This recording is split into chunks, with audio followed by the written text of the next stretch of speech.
വരുന്നത്. ജാതി ഇല്ല എന്ന് പറഞ്ഞാലും ജാതി എവിടെയൊക്കെ ഉണ്ടെന്നുള്ളതും ജാതി ആരൊക്കെ ഈ പറയുന്ന ജാതീയപരമായിട്ട് മറ്റുള്ളവരെ അടിച്ചമർത്താൻ നോക്കുന്നുണ്ടെന്നുള്ളതെല്ലാം നമുക്കറിയാം.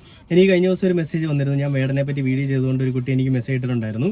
ആ കുട്ടിയും പറഞ്ഞത്, ആളുടെ പേരൊന്നും ഞാൻ പറയുന്നില്ല, ആ കുട്ടിയും പറഞ്ഞത് ഇതുപോലെ ജാതി എന്ന് പറയുന്ന ഒരു സാധനം ആ കുട്ടി അനുഭവിച്ചിട്ടുണ്ടെന്നുള്ളതാണ്. അപ്പോൾ അങ്ങനെയുള്ളൊരു കാര്യം അത് ഒരാൾ എൻ്റെ അടുത്ത് പറഞ്ഞാണെങ്കിലും എനിക്ക് ഒരുപാട് ആളുകളെ അങ്ങനെ എനിക്കറിയാം.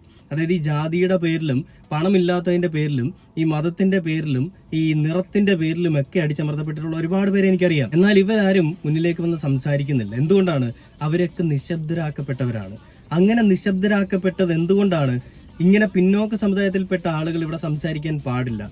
ജാതിപരമായിട്ടും പണപരമായിട്ടും എല്ലാ രീതിയിലും ഉയർന്ന ആളുകൾ പറയുന്നത് നിങ്ങൾ കേട്ടാൽ മതി എന്നുള്ള തമ്പ്രാക്കന്മാരാണെന്ന് സ്വയമേ ചിന്തിച്ച് നടക്കുന്ന ആളുകളുടെ മനോവികാരം കൊണ്ട് ഒന്നും പറയാൻ പറ്റാതെ നിശബ്ദരാക്കപ്പെട്ട ആളുകളാണ് അവര്. അങ്ങനെ നിശബ്ദരാക്കപ്പെട്ടവരുടെ ശബ്ദമായിട്ടല്ലേ വേടൻ മുന്നിലേക്ക് വന്നത്?